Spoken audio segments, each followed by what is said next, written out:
Thank you very much for the invitation to be here. It is really very, very exciting. This is my first time to South Africa, my first time to Cape Town, and I must say I'm very impressed. I'm also impressed by the fact that we have gathered 110 industry professionals for this event, and I think even in an international perspective, that is really quite an achievement, so congratulations with that. As already mentioned, my name is Andreas Andersen. I've been working in this industry for almost 20 years, 15, 16, 17 years. I started out as a young lawyer with a keen interest in roller coasters. And since I got my first job at Tivoli Gardens back in 1999, I haven't really looked back. Although my mother still from time to time asks me when I will get a real job. This coming presentation will build further on the presentation that my colleague Karen Staley from IAAPA did at last year's conference. And it really has three parts. I will start with an attempt of drawing up a picture of the global attractions industry. I will thereafter present some of the primary drivers growing and changing this global world map.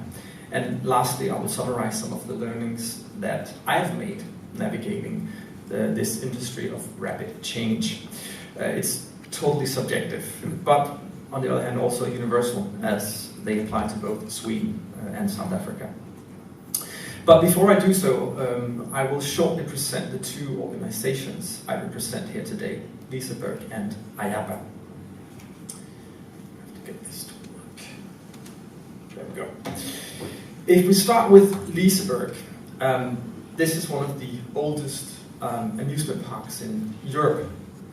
The modern Liseberg amusement park was founded in connection with a large industrial exhibition, a World's Fair in 1923. But the park itself has its origins in a manor called, well, Liseberg, meaning Lise's Mountain, built in 1754. But since 1923, the park has developed from being a fairground to becoming an amusement and theme park. And on the same journey, the park has gone from being a rather regional event to becoming, as already mentioned, the biggest tourist attraction in Sweden and a destination in its own right, with more than 3 million visitors every year, 3,000 employees, and a turnover of about 140 million euros. I'm also here representing IAAPA, the International Association of Amusement Parks and Attractions. IAAPA was founded in 1918 in Chicago, and the aim was, and I'm quoting here, to form a true business association for the amusement park industry dedicated to cooperation, mutual welfare, educational objectives, and protection against unjust taxation, as it was written in the first set of bylaws. And to begin with, the association was entirely American, but in the 1930s, the first international members came on board, and in 1972, the I, standing for international, was added to the Association of Amusement Parks and Attractions, making IAAPA the first global association representing the attractions industry. Today, IAAPA represents more than 5,000 members worldwide, of which 1,300 are from Europe, Middle East, and Africa. And as has been mentioned, we actually changed the name of IAAPA Europe to IAAPA EMEA, and we're probably going to change it later this year to reflect the fact that we're not just an association covering Europe and the Middle East, but also Africa. But I'll come back to that a little bit later. The association represents all types of attractions, although fixed site amusement and theme parks are still the core of the membership. And this is also why that today's presentation is somewhat centered around these types of facilities. But it has an explanation that we simply know the most about this constituency. IAAPA's activities are to serve the membership by, and again I'm quoting, promote safe operations, global development, professional growth, and commercial success of the attractions industry, as formulated in the mission statement. This is done through gathering and distribution of data, education and training, creating meeting places for the industry at expos and events, and promoting the industry's interests to legislators and media. But what is this attractions industry, you might ask? And I think we've actually discussed it already this morning. It's a really good question, and it is not entirely simple to answer that question. As with most sub-industries within the tourism sector, the attractions industry is characterized by being very diversified and somewhat dispersed. This also means that the industry in general is not very data-driven. Tomorrow you'll hear a keynote from Yael Kaufman from LTP, and she's going to tell you something else. But keep this in mind: we're not very good on data in this industry, and I have a few examples to illustrate that. Yael is very good with data, but that's a different story. And in its turn, this actually has the consequences that it's actually very difficult to paint a global picture of the attractions industry as a whole. However, we do know some things. For example, we know that there are approximately 2,000 amusement parks around the world. How to define an amusement park becomes more and more tricky. I'll come back to that a little bit later. But the 2,000 number is a pretty good estimate. Here I've listed the top 10 parks on a global scale, which again illustrates that we know a ton about the bigger parks, but not very much about all the smaller players in the industry. The same applies to water parks. This is a growing industry, but very poorly organized. The World Water Park Association does a great job in North America, while the European Water Park Association is organizing most German operators. But again, there's very little global data available. The same can be said about the museum constituency. According to Museums of the World, there are about 55,000 museums worldwide in 202 countries. And the International Council of Museums comprises of 30,000 members in 137 countries. But again, very little data to illustrate the economic and cultural importance of this sector. The same is the case with zoos and aquariums. We have fantastic associations representing this constituency on both global, regional, and national scales. We have the World Zoo Association, the World Zoo and Aquarium Association, we have the European Association, we have the American Zoos Association, and they all do an amazing job when it comes to animal preservation and education, but they're less focused on the business side of things. And this means that we have very little data on animal attractions in general. To summarize, there are a lot of things we don't know when it comes to the global attractions industry. We don't know the number of attractions, the annual visitation, we don't know the revenue or the number of employees. And this is a huge issue because we actually don't know what the economic impact of the attractions industry is. And first and foremost, we know almost nothing about emerging markets. For example, the market we're in today. And this is not good because when we talk to legislators around the world, we need to be able to demonstrate the importance of attractions to tourism in general. As it was mentioned just earlier, people do not travel to travel, they travel to experience. And as such, you can say that the attractions industry in many ways is the engine of the overall tourism industry. But even though there are a lot of things we don't know, there are also things we do know, especially when it comes to amusement and theme parks. For example, we do know that the global growth is very uneven and that market shares are shifting. We see rather limited growth in North America and Europe, while we see an expanding industry in Middle East, Africa, and Asia. We also see a general consolidation, and we could also say professionalization of the attractions industry. The corporate groups are leading the pack when it comes to growth, and we see new groups operating more than one attraction, being set up every year. At the same time, we're also seeing market shares shifting between these groups. Disney has lost a little traction with, for example, Universal Studios and some of the Chinese groups growing a lot the last few years. If we take a closer look at, let's see if I can get this to work. No. There it was. I just have to point at myself. If we take a closer look at amusement and theme parks and the latest forecasts from IAAPA, you'll see this uneven growth globally, with Asia and Middle East and North Africa really seeing the highest forecast growth rates in the coming years, with about 30%.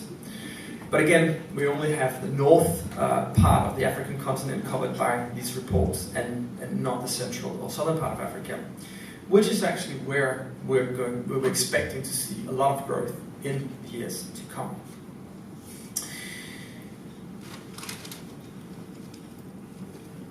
It's not working. If we zoom in on one region, which we actually know a lot about, Europe, a few figures can illustrate my point about how valuable data can be when communicating with government officials and the media. And it's also, important for our self-esteem as an industry. For example, we know that Europe has, maybe I just have a chip point in my head. Oh, yeah, it works every time. We know that sorry, now I'm a little bit too yeah. We know that the economic impact of the attractions industry is huge, as Donald Trump would say. About 10 billion euros in total, with a 600 million euro capex every year, and more than 1.2. I'm flipping over here. We know that we have 300 amusement parks in Europe, 150 million visitors. These parks represent a turnover of 5 billion euros and employ more than 50,000 people.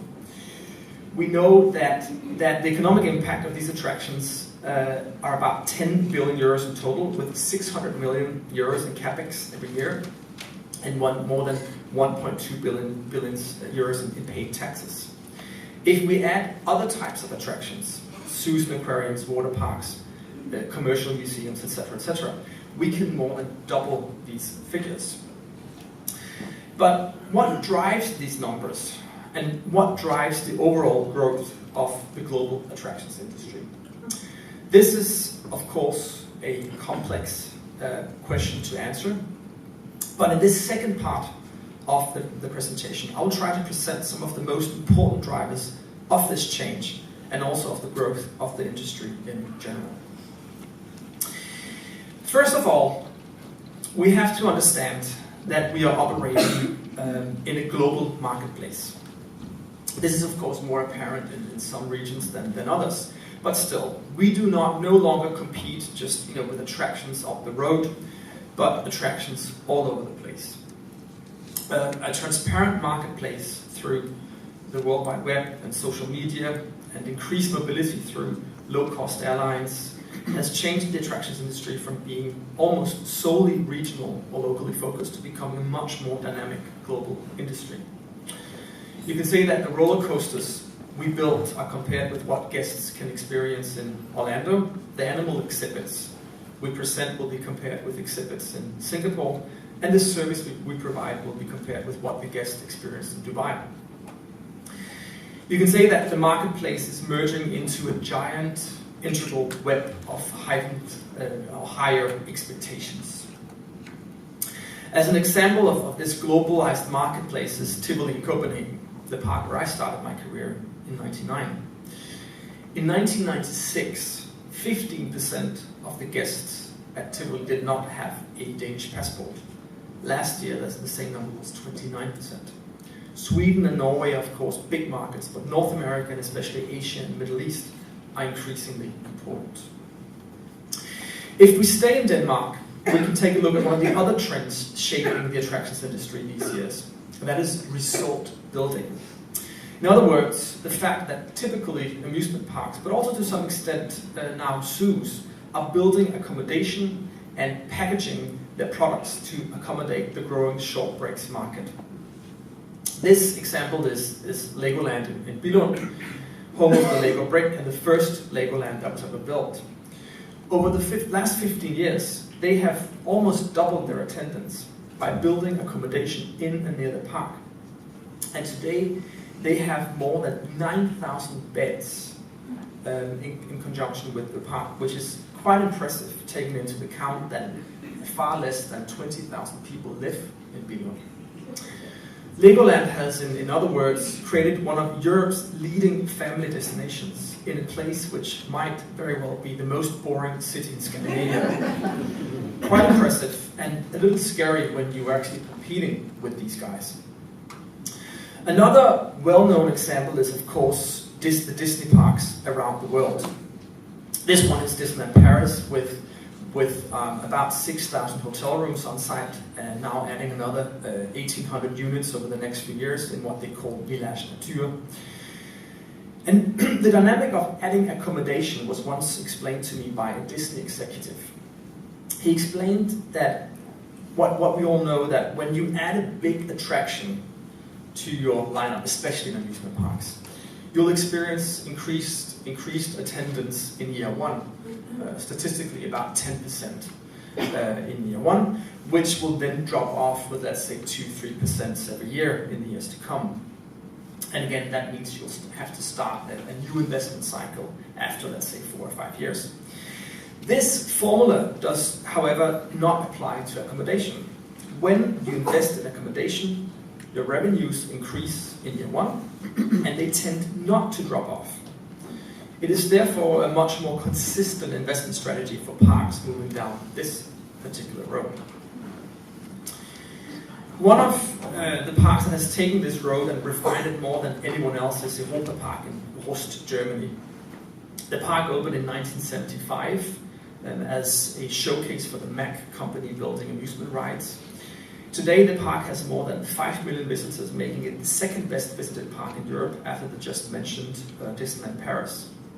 But what is even more impressive is that IAAPA Park is by far one of the most profitable parks in the European industry, not at least due to the fact that they have 6 on-site hotels and campsites. A resort that in 2018-19 will be expanded with additionally 4 hotels and a large indoor water park. To give you an idea of the quality of this place, I have a short film presenting the park. It has a very, very American narration, but it has super pretty pictures, so I hope you'll live with me.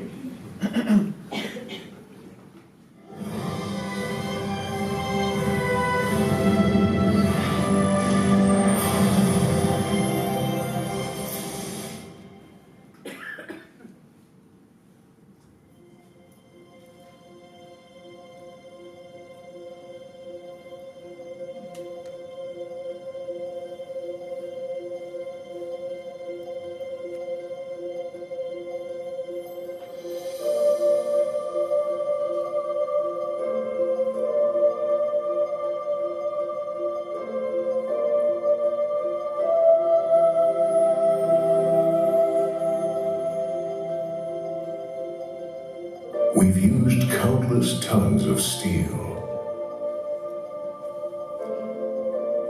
We've drawn innumerable sketches and then made them real. From natural raw materials, we have shaped true masterpieces.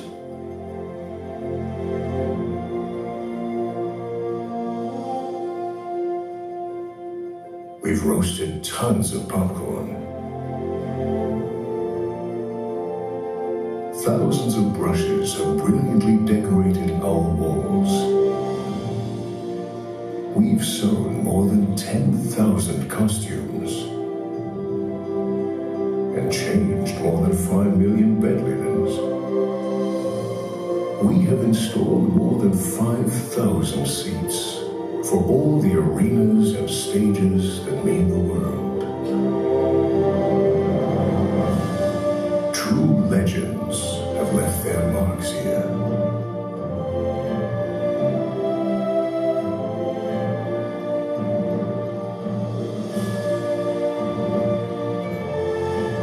Each day brings new challenges and invites us to create something unique. To give our world a little more color, more adrenaline, more poetry.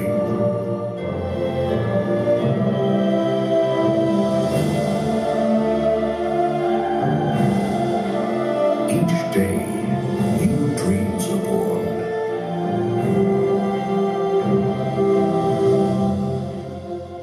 In over 3 decades, we have never stopped being visionaries. And there are very simple reasons for that. We want to amaze people.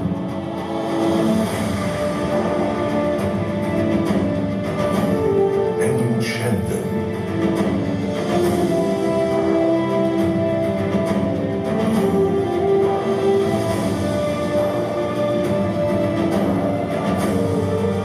To move them.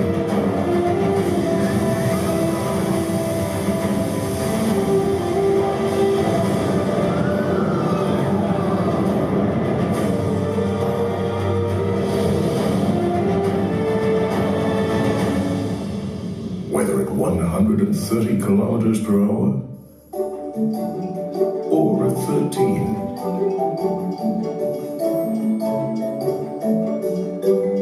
By the way, our trains are always on time, so you won't lose a second of your wonderful day, because that would be a pity.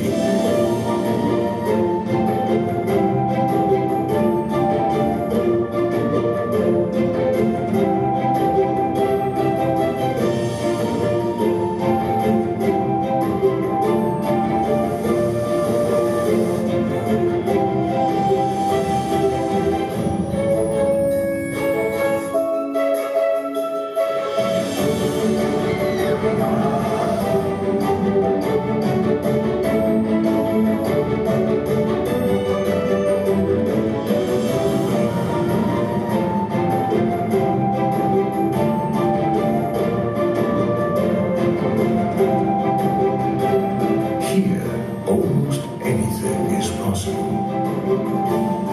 Except boredom. Welcome to IAAPA Park.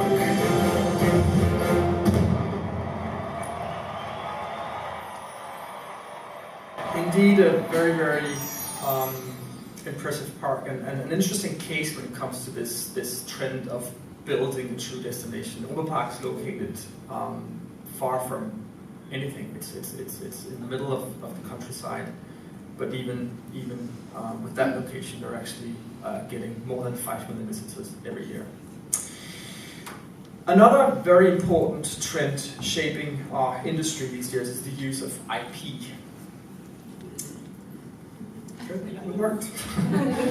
In other words, the use of brands, whether licensed in or the attractions' own brands, to enhance and expand the experience. We all know Disney's ability to move IP from platform to platform. Films becoming rides, or rides becoming films, characters becoming merchandise being the focal point of communication, etc., etc. I think Disney has the unofficial world championship in this particular exercise. But Disney is also getting rivaled in this sport. You have probably all read what Harry Potter did to Universal Studios in Orlando. 40% more guests in 2011. 40% when the Harry Potter experience opened. Now opening in Universal Studios Hollywood, this park could actually give the neighboring Disney resort some pretty stiff competition if all goes as forecasted. But it's not just amusement or theme parks that use IP. A fun little example is a small zoo in southern Sweden called Skånes djurpark, a small animal park which in a few weeks will open a Shaun the Sheepland, which is kind of clever. I mean, and a bit of a crossover for a park that traditionally has been more focused on animals than entertainment. Another interesting example is the new Louvre Museum, designed by Jean Nouvel, opening in Abu Dhabi later this year. The city of Abu Dhabi has paid 400 million euros for the Louvre brand, and an additional 600 million euros will be paid in exchange for loans of artwork from the museum in Paris. So it's not just amusement parks that actually is jumping on this IP train. Another trend which I've touched upon earlier is the consolidation of the industry. In other words, corporate groups that buy or build parks, zoos, aquariums, as well as midway attractions, and operate these within corporate structures. This example is Merlin, with more than 110 attractions around the world. This is one of the more prominent players, corporate players in the industry. These corporate groups are global players with global brands and global financial muscles. And they very often change the market situation where they operate. And this because of that a corporate group has a bit of a different perspective than a privately owned attraction. And the reason for this is that a capital fund, when they buy up attractions, they will, the minute they buy, also start thinking about when to sell. This means that short-term cash flow and volume growth becomes much more important than long-term value. In its turn, it means that discounting, marketing, and other initiatives that drives the gate becomes very important. And I know we're going to talk more about this later today and also tomorrow. Staying with Merlin, one of the brands they own is Madame Tussauds. And this leads me into the next trend, and that is the building of what we call midway attractions. Madame Tussauds has been rolled out with venues all over the world, and these so-called midway attractions are smaller indoor attractions on high streets with an average 1 to 2 hour stay. The same strategy as with Madame Tussauds has been applied with the Legoland brand, transitioning these into what they call Legoland Discovery Centers and shopping malls and on high street. And it's actually quite interesting that most of Merlin's growth has actually come from these smaller midway attractions and not from their bigger theme or amusement parks. This diversified approach to growth leads into the next trend, namely the fact that attractions becomes hybrids. We all borrow from each other. Museums use theming and storytelling. Theme parks includes animals, zoos adds rides, and so on. This example is Chimelong Ocean Kingdom in China. And you can really not tell whether this park is a theme park, an amusement park, or a zoo. Another example is the very well-known SeaWorld parks around the world that includes rides, animal exhibits, and shows, and it has been doing so for more than 40 years.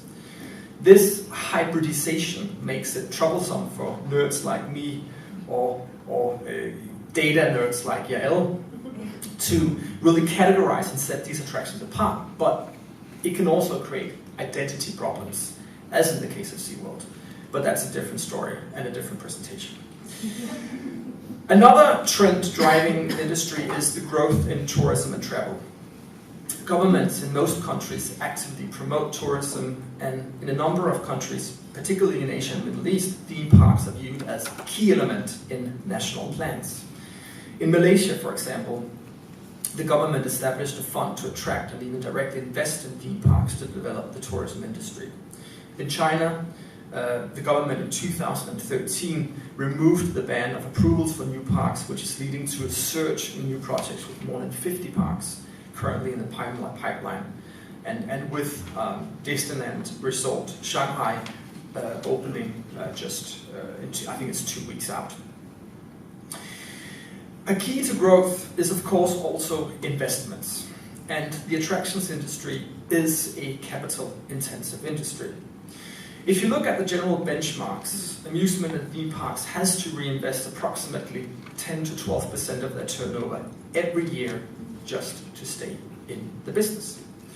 This example is Kolmården, a medium-sized zoo operating outside Stockholm. They're opening a new roller coaster next week, and this is part of a 30 million euro investment over a 2-year period. and this in the park with approximately 500,000 visitors. And by the way, an example of this crossover or hybridization trend I just mentioned.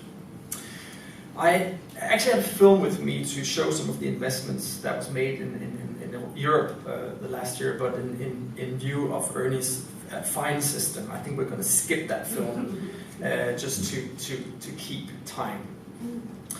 Another trend shaping our industry these years is digitalization. We all operate in a marketplace which becomes more and more digital. It influences all aspects of our business. The digital work influences how we communicate with our guests.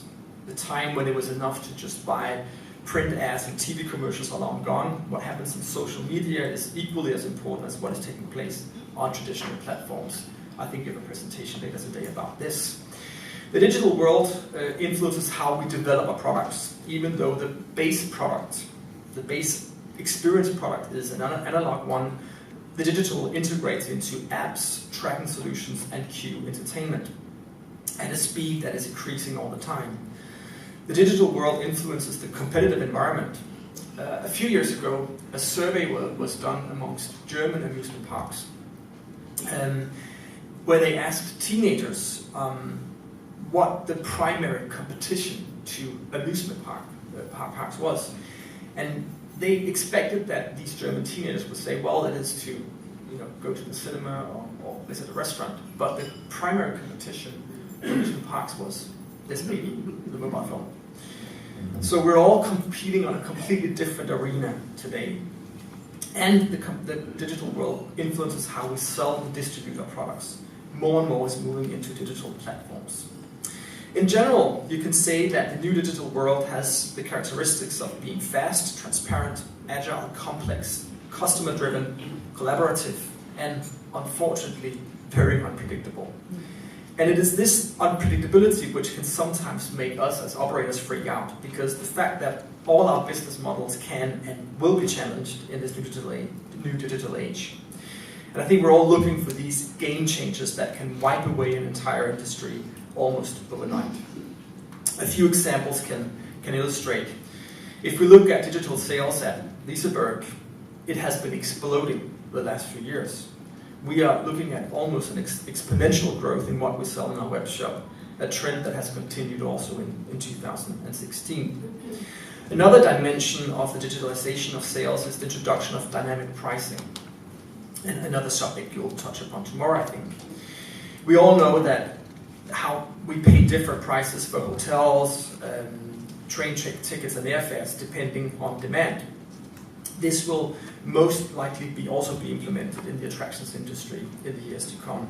This example is from Slagharen in the Netherlands that has been applying dynamic pricing for a couple of years. Another example is Disney World in Orlando, which has actually just started to yield the prices depending on demand. This tool can of course be used to maximize profits, but it's actually also a good tool to adhere to different visitor groups with different price elasticities. As Sabine mentioned, I think we all operate in environments where we are both dependent on a regional market or local market and the incoming tourism, and they can have very different price perceptions, a different price elasticity, and this dynamic pricing can actually cater, with dynamic pricing you can actually cater to both groups. Digitalization is also affecting the actual product. This example is Disney Magic Bands, a planning tool, a room key. You can pay with this wristband that you get when you check into your hotel at one of the Disney World properties in Orlando. This represents an $800 million investment in software and hardware. But it's also an example of how fast things move. The day that the Disney Magic Band was introduced were also the day it was technologically dated. It was old-fashioned. At Shanghai Disney Resort opening next week, the Disney Magic Band has been replaced by, again, mobile phones, with this much smaller investment in infrastructure. Another example of how the digital is implemented in the actual product design is taken from my home park, Liseberg. I have a short film to illustrate.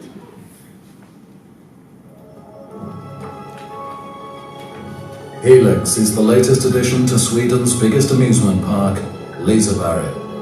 It's the greatest attraction investment ever, and one of the most spectacular roller coasters in the world. There's really only one problem. Queues. Long queues. So what could we do for our patient guests? We couldn't make the line shorter, but could we make it seem shorter? Could we make waiting in line fun? We based our idea on the huge interest in gaming and created a new interactive and social experience, the world's first synchronized queue entertainment. But it wasn't just entertainment. The mobile game also gave you the chance to avoid standing in line. You could practice anywhere, but in order to compete, you had to be in the queue. And you played against everybody else simultaneously.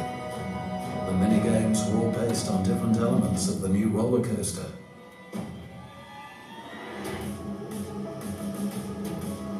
Every 15 minutes, the player with the highest score won, and could then use the VIP passage. After the ride, you could log your ride to collect achievements. Finally, waiting in line is actually fun.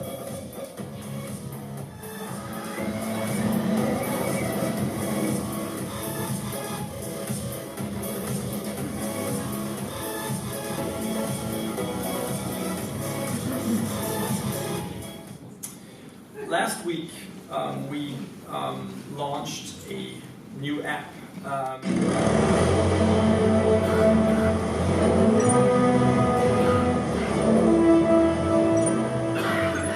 We launched a new app supporting an attraction which we opened in April called Aerospin.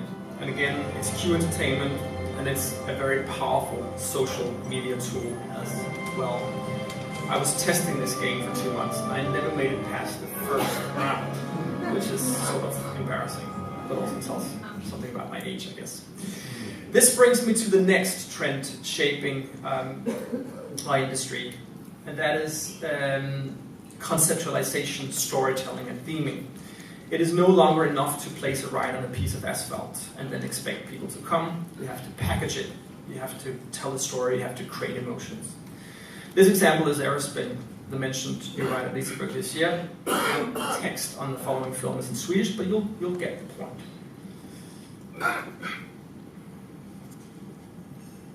We skip the film, I think. There we go.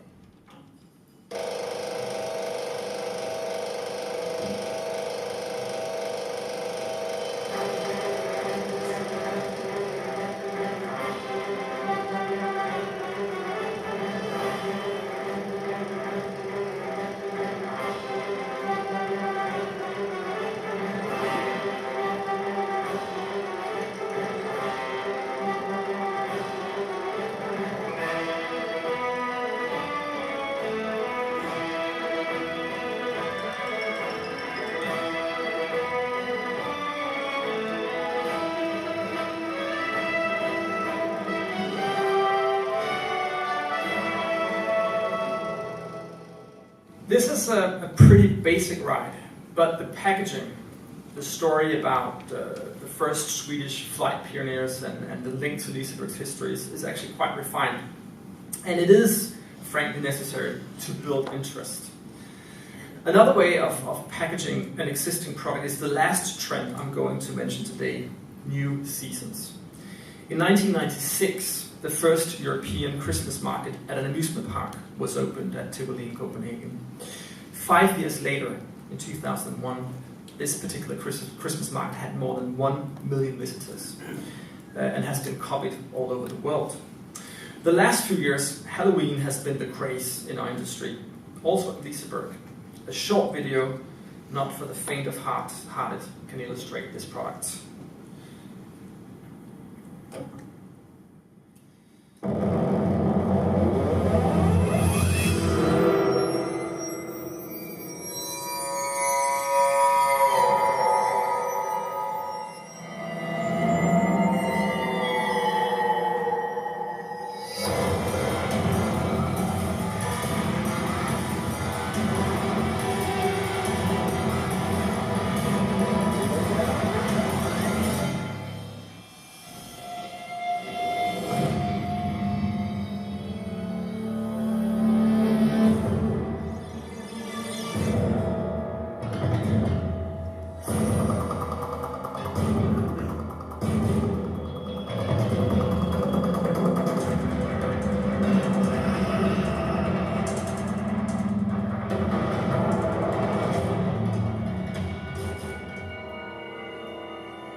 We tested Halloween for the first time in 2015. We expected 80,000 guests over a week. We got more than 200,000. And it's an example of how to take an existing infrastructure, packaging it in a new way and reaching new target groups. And I think we're going to see a lot more of these seasonal events in the years to come. This summarizes some of the primary drivers of growth, at least from my perspective.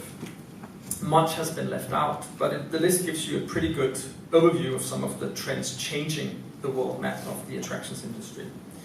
But how do you navigate this changing world map? Well, from my perspective, there are a few golden rules that will help. And it sort of summarizes summary of the learnings I have made the last 20 years. Again, totally subjective.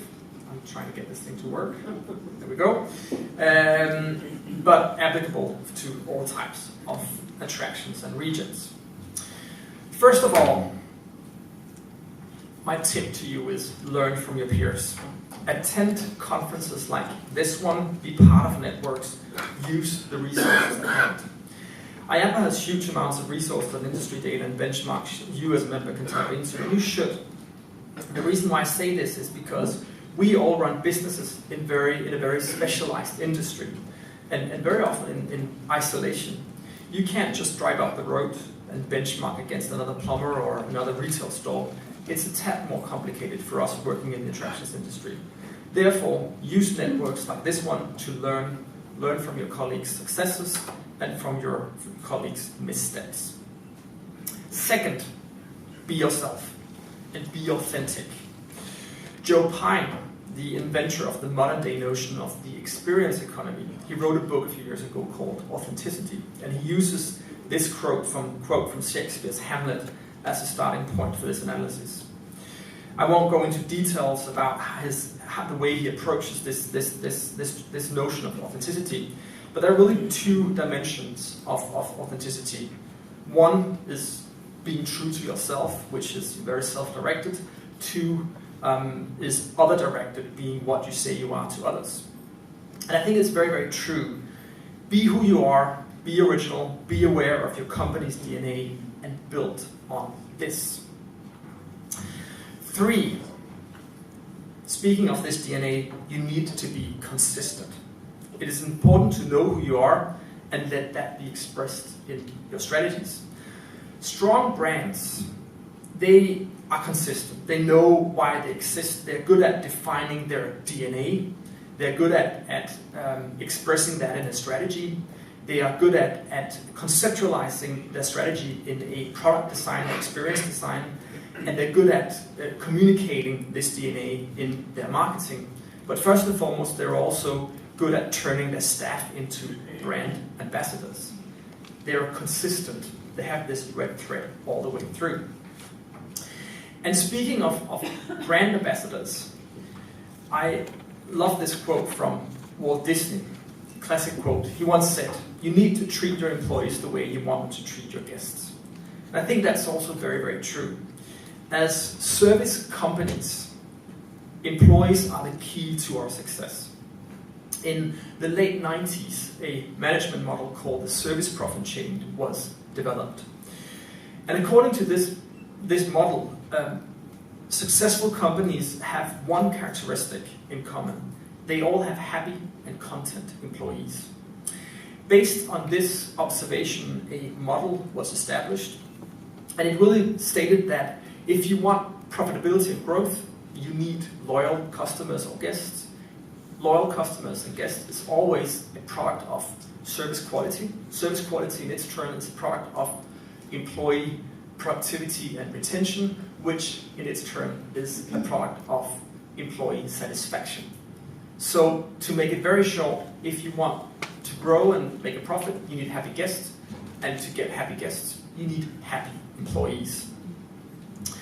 This employee focus is super important, but can never override the fact that we always have to remember why we're here. A few years ago, I read a book by a guy called Mike Coleman. He was one of the keynotes at a big educational event we just had in Europe in And he's writing about successful service companies. And when I wrote this book, I had some moments of clarity, because what he describes in this book is something which is very, very characteristic for our industry. We think that we sell products. You know, we sell entrance tickets, we sell merchandise, we sell candy floss and F&B. But what we sell is actually not what the guest is buying. The guest is buying expectations, experiences, emotions, memories. It is an emotional product. And if we forget that, we're lost, to quote Mike Horn. We always have to think outside in, not inside out. We need to focus on our guests. This brings me to the second last point of this navigation list. Think long term. Why do I say this? Well, because this has become a bit of a rarity in our industry, which is weird because successful attractions always think long term. I talked earlier about the consolidation of the industry and how the capital fund-owned attractions are more focused on the next quarter earnings than the long-term success of the business. This is hugely damaging, in my opinion, because the success of tomorrow is always determined by our actions today. At Liseberg, we try to never think long-term because we know we have Liseberg on loan from future generations.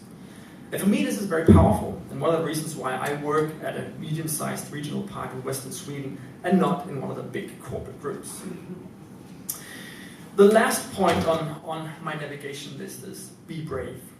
This may be a bit high-flying, but I really think that when you work with consumer products or consumer experiences in a highly volatile and ever-changing market, you need to be brave enough to change, to develop, to invest. A famous Danish philosopher, Søren Kierkegaard, once wrote, "To be brave is to lose your footings a short moment. To not be brave is to lose yourself." And I believe this is very, very true. If we, as an industry, as attractions professionals, are not agile, adaptable, and willing to take risk, there is the risk, or the even higher risk, that we will not be relevant tomorrow. So my tips for you is learn from your peers, be yourself, be consistent, think outside in, create ambassadors, plan long term, and be brave. And I know I'm painting with very broad strokes here, but I think it can be a good thing to take the helicopter view once in a while. And I know that we will dive into much more details today and tomorrow on some of the subjects I have mentioned here, from pricing strategies over digital storytelling to soft programming and revenue management. Thank you so much for your attention, and thank you so much for inviting me.